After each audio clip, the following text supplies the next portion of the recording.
We are live, y'all. We are live. It's YouTube. It's on YouTube. Tweeted it out. Put it out there. Let the people know. Alright. See how it looks. Oh, yeah, you can check it all now yourself. Yeah. I do that all the time. Yeah. But we do it a lot usually on Facebook. And you gotta add. This is America. This is Bahamas, you don't gotta ads like that. You can skip them immediately. Yeah, it's right. Alright, so I'm gonna have that right there. Just for the questions. It was a rough game to watch. Yeah. I mean, I'm just saying that as... Pretty rough. Yeah. Like the first half, basketball was good on both sides pretty much. And it's that second half. I mean, guys, we are live from, what's this arena called? Talking Stick. Talking Stick Resort Arena. Yeah. Appreciate all the support. Told you guys we're gonna go live most of the time now. I hear from Sunday 7 through with my boy John from 10th year seniors. His streak ends today after 9 straight games. It was a good run, attending Kings games. He's 9-1. We're still hopeful that he comes to the Friday's game. Friday's game, I'll be there. And we continue a new streak. Make a new one. 10-1. It's okay, but like you said, it's a win-win. You're Bahamian, and your other guy won today as well. Yeah, Aiden, and it's crazy because I didn't think he impressed that much. He wasn't impressed, but I'll be honest. Yeah, no, I didn't think he impressed that much. But the only difference I saw today with him is he seemed to be more engaged in the game, which is a big... defensively, right? Yeah, defensively, but just running up and down the court, which for him, if he could learn how to use his motor at this pace, he's going to average a double-double again and probably go up to like a 22-point-a-game player and 13-rebound player. But yeah, so you can still see he's learning the new system. It's a struggle, especially that he's not the #1 option. Now he's this firm #2 option. But with Booker on the team, Booker had a down game today. Right. Booker's game wasn't even on point. It was Tyler Johnson who came off the bench and killed it and provided a spark. I mean, there was one point they took Tyler out, and then they realized it was like, no, throw him back in the game, and he was hitting those 3-pointers. And like what Buddy told us after the post-game stuff, he's like, you got Booker, you got Tyler, and Booker, you just have to guard hard every single play. It doesn't matter what part of the game it is. But Tyler came out and Oubre crashed the boards hard. Oh yeah, Oubre to me he remind me of the Willie Cauley-Stein of the Kings. Like you never know what you never know what you're going. You never know, but to me, I feel that this is a great environment. They got a good Oubre today. Yeah, but I feel that ever since he got to Phoenix, the whole vibe has changed for him, and he's taken it to the next level as being a serviceable starting small forward in the NBA. Before we continue, guys, this episode or this post-game show is presented by Climb Society Folsom. The grand opening is soon, so follow them on Instagram at Climb Society Folsom. Get your founding membership, $129 a month, and join an awesome society community where you can meet your best friends, future best friends, family members, whatever the case is. Man, they're amazing, and you're gonna love that tower. It's one of the best machines I've ever used, I've ever worked out on. So shout out to them, and we appreciate them sponsoring this show. Again, we're with my guy John from 10th year seniors. We kind of broke down a little bit of the Suns. Someone, I think his E-Man, he said, "What the fudge just happened?" So King's perspective, I'm gonna let you break it down because you're on the objective side because you got a little bit of love for both teams, and I got love for like one team, and I'm confused. Like coaching is a big thing that we'll talk about, but I thought that first of all, where was Yogi? That's the biggest thing that I saw, because even in preseason, I felt that he has the energy, he has the quickness, and he could play off the ball. That's the biggest thing. He can shoot. Yeah, and it seemed like when Corey Joseph got in the game, everything slowed down and it was robotic. There was a robotic. You know what it reminded me of? The Kings team this game, the Suns last year, who did not have a real point guard, because when De'Aaron got in foul trouble, I thought some of them were ticky-tack fouls. No doubt. But at the same time, if you're a starting guard in the NBA and you know that you're the engine that runs the team, you got to be able to manage yourself a little bit, know what the referees are calling. And he was complaining a lot, and thinking that he should have got a lot of the calls. And I talked about that this offseason, thinking that he would potentially get a lot more calls. It didn't happen tonight. Just an awful game for him. you can't put yourself in those situations. No, right? Like those are ticky-tack that you could avoid potentially. Exactly. And it's not like he was, because like I said, some of it's a blur right now. Right. Think about, but Buddy seemed to have taken the challenge today to try to guard Booker. He did at the most. So what was De'Aaron doing on defense? Who was he guarding? He wasn't guarding the quickest. Like De'Aaron's the quickest person in the NBA, hands down. Right. There's no reason he should be getting little reach-in fouls or little push off the backs. It's just like you have to play a little smarter basketball. That's all it is. Play some smart basketball, and just know, like once you picked up your second foul, tone it down. That was 2 fouls in the first 3 minutes of the game. Devin Booker, 32 minutes, he was 10 of 17. He had 22. That's a lie. He had like 17 points in real time.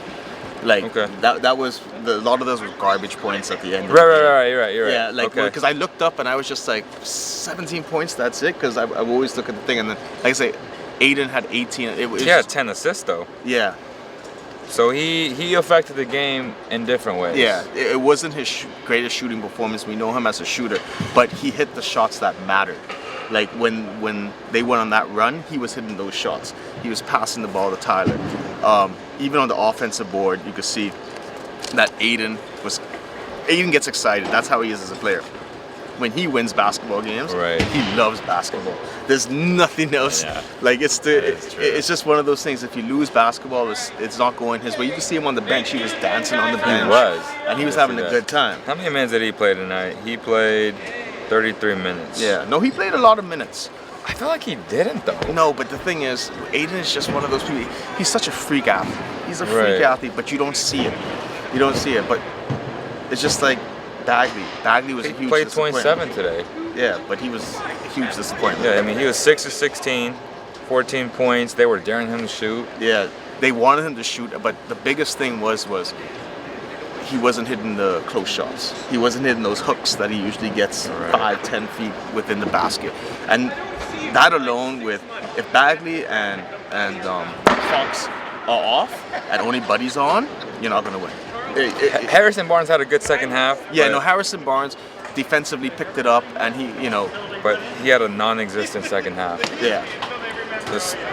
It's just a bad second half. Yeah. And then Bogey, which is one of my keys to my game, Bogey had 2 points in 22 minutes. Oh, that's a problem. I messaged you though during the game, and I said I don't like the lineup. They're putting Bogey in the dead man lineup.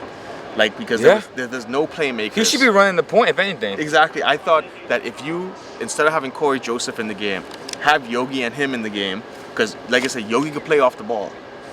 Bogey could play off the ball. And you could just see Bogey was struggling, even bringing the ball up the court. Right. Okay, when they tried to run a set, there was no sets being run. None. It was just cut your head off, chicken basketball, and it's just like, hey, just go try and score. That's one of the things that really concerned me about Luke Walton. When I went back and watched a lot of the tape with the LA Lakers in 3 seasons, a lot of the people, or most people, have the thing called recency bias, right? And they're always going to say, well, LeBron James was Coach LeBron James. But I said, no. This didn't happen just last year. This happened the first 2 years without LeBron. He led the league in 1 play ran per possession, which is sad because that means that once one offensive call breaks down, his teams tend to go in one-on-one mode, and that's an issue for me. I find it incredible because you have Igor, and then what's the other coach? He was a Canadian national team coach. These are FIBA coaches who are used to a shot clock going from 24 to 14. So, as much as people will say, Luke Walton.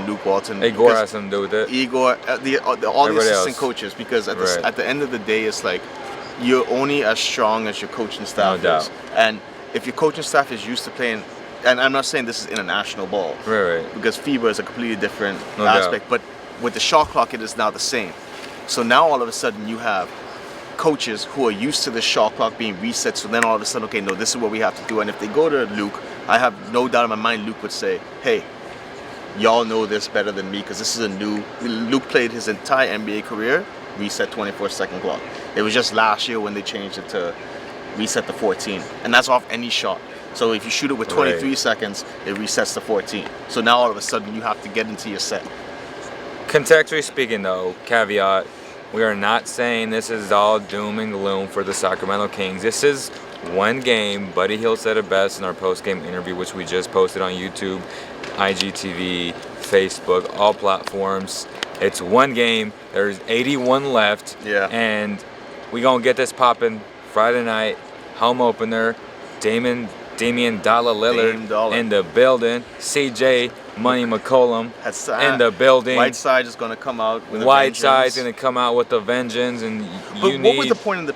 This is a big thing too. Deadman was really bad today, Points wasn't he? In the paint. It was what, played 60 14. something to 32 or something, like points in the paint right there. Kings Yeah, at 34, Deadman Suns played, at 68. Deadman played It was- 14 minutes. 3 The points. big man game was non-existent for the Kings today, and this is just a recipe to lose. If Fox doesn't do well, Bagley doesn't do well, and you give up 30 more points in the paint. Oh, Bogey doesn't do well. Yeah, Bogey at least easily should be. They all had bad games. Yeah, he should easily be 15 points a game, like minimum. Like that's it. So one can argue that Harrison's 12 points elevated the Kings in the first half. So Yeah. I'm okay with him averaging 12 points and Yeah. playing great defense. It's Bogey, Fox, and Bagley that need to step it up. Exactly, and that's just, and you need to have your big man or Deadman be able to. He looks soft. Like that's the whole thing you heard in the crowd. The Right. dude's soft. Take it to him. You know. So it's like hopefully. Aiden outplayed Bagley today. Oh yeah, but the thing is, and this is what people need to remember. They have a little rivalry going on. No doubt. And Aiden is the type of person where when there's a rivalry, he elevates his game. Just like But when last there isn't? when there isn't, it's like then you don't know what you're Yeah, getting. Like I've because seen that. Because even last year, the season opener with Luka, right? Yes. He was hungry against Luka. Like that was probably one of his best games of the season last year. Luka had 33 points today. Yeah, Luka was balling and Tingus Pingus, as I always call him. I mean, that's that a guy. nice team, man. Luka's a great player. Like I remember when I told you last year, it's like he's a sneaky athletic player and he just gets the job done. And talking about getting the job done, Ricky Rubio was a Love great, that guy. My God. That's my guy, and everybody gives My him flack. God. But No. I'm telling you, that guy kept that team alive in the first half. Yo, And the thing about it is he's Yeah. not the fastest, no, but he's a smart player. Like if you top 3 passer in the NBA. If you look at his passing, it's By like far. it looks like he's just dribbling and bam, he passes the ball. Like it's almost Jason Williams-esque. No doubt. To a point where it's just like the way he could control the the only game. problem is that he just can't shoot to He save. just he can't shoot, but Sometimes- you don't need a shooter sometimes. no, he plays good defense. He's pesky. and he's physical. pretty big. Like for He's 6'4", 6'5", yeah, easy. He's pretty big because when I stood next to him and he's solid, I was just Yeah. like, nah, he's a real point guard. I could see why people were loving him back in the day when he was getting drafted. He's still young. Yeah, Like he's still 27, that's crazy. 28, Yeah. 27, I don't something know. like that. I mean, he's not 28 yet. I was supposed to ask him how I should do my hair, but I'll ask him when I Y'all have some resemblance. yeah, when That's my guy, man. when I go to Viva the España. Warriors game. España. Yeah, No, Ricky Rubio finished Ricky with Rubio's a difference 29 maker. minutes, 11 points. He had 11 assists, 11 points, double-double. One of his quotes, he said that Coach, what's his name? Monty Williams. Monty Williams made enough adjustments, in-game adjustments, that helped him defensively. Yeah, I want to know where those in-game adjustments were for the Kings defensively, because after Fox went out, that was the done. complexion of the And- game changed big time. And I would say, it's impartial. I am probably one of the biggest Fox haters. Right. I think he's a great player. Right. But I felt that the offense ran around him too much. Like I've always felt that it. I felt like nothing happened. No, today, but like- I mean just in general. Like Right. today it didn't happen. Like, and it shows even when he was pushing the ball at the basket. And it's just like sometimes I think he pushes too much as opposed to slow the game down. And that's the difference between a Rubio and a Fox right now. Fox is still young, but if he could just learn how to slow it down a little bit instead of just always attacking and putting up a bad shot. I feel like he doesn't attack enough. That's crazy. See, and that's the thing. I feel like he attacks too much. I feel like he. I'm I one of feel like the- he's like he's way too passive. No way and am I needs to saying be aggressive. No way am I saying he's a bad player. But No, sometimes yeah. I just think that That's interesting though. It's a That young you see player. the opposite Yeah. of what like I see. It's like no, bro, you need to attack. Today I felt like he was disengaged. That Yeah. first quarter, it was up, like Buddy was bringing up the ball Yeah, most of the game. Why was De'Aaron playing off the ball? that's I was saying something must have happened to his gal or something. I mean, I know someone. Ronaldo said his socks were too low. Like it was just he was off the entire game. Let's just put it that way. And let's just hope. And the good thing is, he needs to step up on Friday. It's the first game of the Dallo season. is coming into the building. Yeah, it's the first game of the season, and you know what? Sometimes it's better when it happens early. No doubt. Then when it happens, let's just say you stuck by and won this game. Now all of a sudden it's just like, we won the game. You're not looking at it hard enough, like you are going to look now. Like that film session is going to be insane. Right, and that's tomorrow. Yeah. Someone says, do you you expect Fox to play against Portland? I do. Yeah. We expect Buddy to play. Buddy's doubtful. Buddy was horsing around after the game, but and it's just good. Basketball. It's tweaks here and there, but there's no way. You have a good picture of it, right? Yeah. That he tweaked his ankle. He stepped on Aiden. It was like the Bahamian connection right there, trying to take out each other. Because, like, I'll be honest with you, I personally didn't think it was a foul. Right. When I saw it, like I thought what it was. And Buddy thought it was a foul. Yeah, but I didn't think it was a foul on Aiden. It could have been a foul on whoever was the guard. Might have bumped into him. But when I saw, because I'm looking at it, I thought Aiden had good position, and it's just one of those basketball plays where Aiden's size, 18 foot, got in the way, and Buddy's ankle just flopped. But the good thing is it wasn't a bad sprain. He was able to get off the court, and when they took him off the court, I was like, yeah, he's not going back in the game. Like that happened like towards the end of the game, right? Yeah, it was like 3.5 minutes left in the. Because even Buddy changed his shoes with 9 minutes and 14 seconds. That was one thing that He changed shoes today? Yeah, he changed shoes. I didn't notice that. Yeah, he was wearing. When did he change them? 9 minutes and 14 seconds in the fourth quarter. That's interesting. Yeah. So he sprained his ankle after that. He sprained it after, yeah. He sprained that after he changed his shoes. Man. Do you know if they retaped him or not? Did he? I don't know all of that. I just know that I took a picture of him changing his shoes too, because that's just stuff that we look at. Because I was thinking, he's changing his shoes. He's gonna come out and hit 30 more threes. Right. Like that. That was my mindset of that.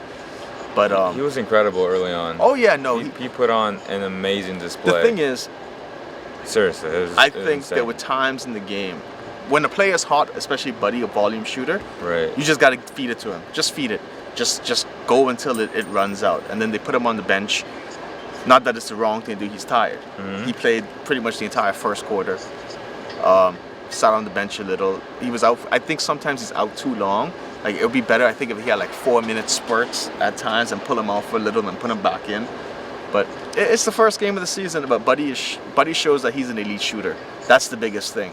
Like Buddy, even just watching pregame, it's a different level. Like from when he first got into the league, from last year, he's just feeling it. 26 turnovers, 5 for Buddy, 5 for Fox. I think that's unacceptable. And Buddy's our guy, but I felt like he was kind of careless today. Yeah, the thing is, there were a couple turnovers where, especially, and I don't understand. What was it? Someone always said only like bad things happen when you jump and try to pass the ball. A lot of that's the worst. a lot of them was when you jump. Now you're forced. You got to get rid of the ball. That's just simple basketball basics. Like that. Don't do it. All of a sudden, like because he jumped, throw the ball. Who did that a lot? It was ex-Kings player. He would always do it. It would be like, don't jump. Don't jump. You keep saying that pivot for basketball basics, but no. It's the thing is, it's a learning. He said it was pre-game jitters or first game jitters. I can see that. Suns fans brought the energy today. It was my first time here at this arena. I don't think I've ever seen it this full. Like on TV, it's so empty all the time. Against the Mavericks last year, it was sold out. Today, it was maybe like 95%, but they were louder today than they were against the Mavericks. Okay. For sure. Like, for sure, 100%. Well, they lost against the Mavericks or no? No, they beat the Mavericks. So that's typical for them to start 1-0 and then go like 1-80. Trust me, they're hot up to win that first game. Okay, so I was hackled the entire game by a bunch of Suns fans. They kept calling me lime, hey you, cow, you like kingdom, or something about. They were hackling Trevor Ariza. They were hackling me, and they kept saying like, I'm like, Trevor guys. I turned around. I said, dude, the Suns are gonna win 22 games. Relax. He was like, no, they're gonna win 50. I'll buy you a suit. I'm like. Okay, give me your number. I think the Suns win like 32 games, not 22. I think they get to 32. You think so? Yeah. Ronaldo said it best when we did a podcast last week. He says the Suns are a year away from being a year away. So they're 2 years away from making a run. So 32. That put them a little Put bit them below around with 40, the Kings. Yeah, put 41. The Kings 42. won 39. So you think you're essentially saying they're making that Kings jump this year in the West? I think 30-something games is believable for them. Honestly, and I'll tell you this, just seeing the vibes from last year's team to this year's team, the coaching staff makes a big difference. Okay. Like just the confidence that Monty Williams brings in the pre-games, the post-games, the players feel they have, I just feel a better vibe from the team. Like, and that, I went to like 15 Suns games last year, and with Igor there, you just always felt like something was off. And now the team actually has something to follow, something to do. So I think they're gonna do a lot better. But Ricky Rubio is the difference. They didn't have a point guard. They didn't. And talking about point guards, my guy who I love, Javon Carter, really made a difference today. The West Virginia dude, man. Yeah, hit big time threes. He was in college for 17 years. His defense, though, man, his defense is so strong. He made some big shots. That's the difference. He did. Because he did a couple crossovers. Those crossovers were nasty. Yeah, and it was. And that was on Corey Joseph, who is one of the best defenders on the perimeter. He's garbage. Man, if aliens came in today and watched that basketball game, to be fair, I don't know if you knew this, he's been out most of training camp. Yeah, I mean, you can see that he may be a little rusty, but stiff. I did say that. I went hard on Twitter. He's robotic. Like right now, he seems robotic right now. He's going through the motions, it's not a natural. It's not easy to come back from what he came back from, though. I feel like it's going to take him some time. Yeah. But again, if we know that, why not play Yogi? Yeah. Who is ready? In-shape game is different. Him and Buddy, and Buddy has told me this. If there's another guy that's in better shape than him, the only guy is Yogi Ferrell. But even pre-game or shoot-around, Yogi and Buddy were out, he's out there shooting shots too, and he was. I was just like, I was shocked that Yogi didn't get the play. I thought he should have at least gotten 15 minutes today. What Corey Joseph get? 20-something? Corey Joseph got 20. Yeah. Ariza got 21. Bielitsa got 20. The Ariza thing's funny though. Like, I'm not gonna lie. Like the history. Why do they hate him? Because he played here and then he left, or because he was a free agent. No, he got traded. No, he was bought out or something. He used to play here and he was like bought out. No. Then he went to Washington. Yeah. So it's just like, how fans are. They'll pick their one person and they'll just be like, yeah, screw you. Because Trevor Ariza was like, no, he was the Kelly Oubre. It was a swap or something. It was something like that. He's the reason why Kelly Oubre is here. Yeah, he got traded for Kelly Oubre. But then to Washington. Yeah, then he ended up getting buyout, didn't he? And then he went to the Rockets. He stayed with. I don't know. Anyways, they don't like him. It's funny. It's funny how you. It was hysterical. You could pick, but then, this is how you know Fox was gonna have a bad game. I guess he shot an air ball in the first shot. Jeez. Like he shot an air ball, and that was short. It's like, bro, you played all preseason, man. Yeah. I'm not an NBA player. If you watch this, I'm just saying this. But come on, man. Yeah. Not the first shot. And that just shows nerves. So Buddy probably was right saying, hey, nerves. They're all human. Everyone's human. No doubt. And I think that's a good thing, though. If you don't have nerves, then you don't care. I don't know if you're a gambling man, but I saw the spread. The spread was 6.5? No. The Kings were only favorites by like 1.5 points, and I was like, wait. On a road? I was like, how are they favorites by 1.5 when they're the superior team? Now I know why. Yeah. I felt like they understood that Phoenix would wake up for this game. Yep. And historically speaking, they're pretty decent. We're gonna blame on the home travel, openers. the travel to India, and how much They're traveling tired. they had. Yeah. They're tired. It's true. I mean. And they've only shortened their training camp. Yep. And Buddy didn't make excuses. He's like, it's not the system. It's just guys having jitters, guys missing shots, guys not moving right. It's all that. Yeah. And that's why I love Buddy, because he keeps it real. Yeah. Like he came out and he spoke to us after the game, and he was just like, man, it is what it is. Like, it's one game. And I had to bleep out because he was like, it's just one effing game. Yeah. Let's get to the next. It was something like that. And I was but that's the mindset you have to have. You have to have that, though. You can't dwell on this loss. Yeah, you have to have that as not just a professional athlete, but as, I think, life in general. Because you're going to make mistakes, but you can't dwell on the mistakes. You got to move forward. And like I said earlier, maybe this is a blessing that this happened right now. Right now. Because now all of a sudden, everyone says, oh, well, Kings suck. Da-da-da-da. You see people in the media room, I'm going to plan my vacation everybody's for panicking. April. There's no need to panic right now. There's no need to panic. No need whatsoever. People are blaming me on Instagram because I said, Leo jinxed him. I said, what? You going to blame me for that? I mean, come on, bro. No, I'm but just saying. This is a good test that's coming up because they got what, Portland and the Nuggets, something like that. That's gonna be tough, bro. No, but this is a game they needed to win. This is a good. No, you don't need to win the first couple games of the season. You need to win. Sure. Like But this is it's a good tough test. schedule. Yeah, it's a good test because what happens if they go and beat Portland on Friday? Now all of a sudden, Your emotions change. Yeah, no, we're great. You're going to be Cowboys fans. Do not be a Cowboys fan. Fans are fans. Yeah. Fans will always Fanatics. That's what. Fans will always see them the most recent game. Do not be a bias. Cowboys fan. You win the first 3 games of the season, lose the next 3, then you win the 3. next one, and then all of a sudden Super Bowl. They beat the Philadelphia Eagles? Yeah. Okay. But you got to be real though. The Kings right now goal is to make the playoffs. They ain't no, and if they make the playoffs, don't expect them to make it out the first round. That's just my, like Buddy says that once you get in the playoffs, anything goes. Right. Yeah, anything goes, but it's still a series. Yeah, and you got to beat a team 4 times. Yeah, you got to win. You got to beat a team, and it's hard to beat a team 4 times. So it'll be a major step in the right direction to make the playoffs. Period. Yeah. I don't care if they get swept. I just want to make the playoffs. Yeah. I just want to win. I'm tired of losing. Have a winning culture. Oh man, I'm a Heat fan. No. So I'll say this though. One last thing before we end this show, because I know my guy over there. He's waiting for you. But Buddy Hield, contract extension. I want to talk about it a little bit. I know you and I talked about it pregame. $86 million, $20 million in incentives. It's front loaded. $24 million next year. Sorry. And from there it decreases 8 or 13%. I forget. 8%. 8% every year. When I saw that, and I've spoken to him about things off the record, obviously, but it shows me, and I hope it shows fans, that they're buying into the vision that this front office has for this team. It's saying to me that, you know what?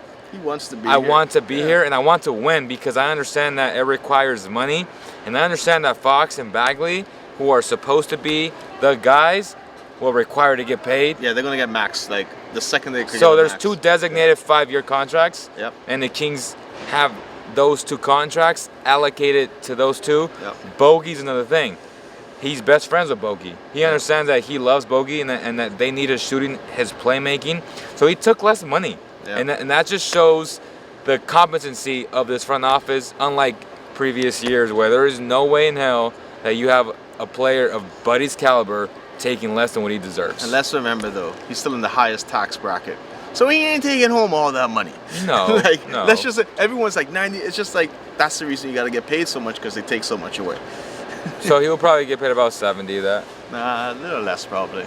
Yeah, right. It depends, yeah, it depends. Well, I'm saying 70 because, he's going to get like incentives. And, yeah, once he gets his endorsements and all that. Yeah, which he will, that's coming. So. If a guy puts up 22 and a half. Yeah, no. It's coming. But like I said, the contract's a big deal, and we were talking earlier, we're like, it goes both ways. He signed the contract, now he's guaranteed the money. What happens if he has a great season this year and the next year he regresses back to 19 points? It works both ways. That's just how basketball goes. You just hope that he could stay in the 20-point range and that the players who are the younger players elevate their game to be able to help, because you put Buddy on any team right now. Right. I don't care what you say, like any playoff team, they're a championship contender. If he put Buddy on that Raptors team last year, they win the championship. Yeah, and they went in on 5. I mean, he's lethal. Yeah, no. What he does on the floor, and being in the Bahamas with you and him, I was like, this man's a machine. Yeah, no, and he worked for it. Don't think he had that's the difference between Aiden and 2 years Buddy. ago when I met you, or was it Miami? What did we say? We're like, he's 6th man of the year type player. Yeah. And he has proved everybody wrong, Yep. including us. He's elevated his game. That's respect, because if you apply that type of work ethic to anything in life, it's, John being a better journalist, a better photographer, me being a better host, we're going to be great at it. Yeah. Period. But that's the thing, and I've always known Buddy to, like I said, I thought Buddy should have left at his junior year. Right. You said that. Yeah. I thought he should have left, but Buddy has always bet on himself, and one person who's never been wrong so far is Buddy. So that's the thing you got to look out for, and he's right. Like he wants to drive and prove everybody wrong. He wants to get to all the naysayers, and he wants to tell them, "Oh, you thought I wasn't good enough? That's how we're going to end it, man. Shout out to Buddy for having a great game. He is expected to play on Friday, and I better play because I'm going all the way to that game. Exactly. You better play in every game I go to. And we expect De'Aaron Fox to play. We'll know more about this tomorrow. We'll see John on Friday. I'll see me and E-Man. His first game, I think it's year number 3 or 4 for him. I'm not sure. This is season 5 for me, covering the team full time, and the other 2 years were in college, so it's complete 7. But I'm only counting the 5 seasons. The professional years. Yeah, no amateur status. It's been a blessing. Appreciate my guy John for joining me. Y'all can follow them at 10th Year Seniors on Instagram and on Twitter. Yeah, 10th Year Seniors on Twitter is like 10 Right. 10THYR Right. Seniors. Follow them, man. If y'all want to know culture in the Bahamas, if y'all want to know sports, best source out there, legitimately. Sports dedicated. Sports dedicated. Pop culture, Bahamian. Yeah, we do it. We represent the Bahamas. That's what we do. There it is, guys. Appreciate Climb Society Folsom for sponsoring this post-game show. Thank you guys so much, and we'll see you guys on Friday. Peace.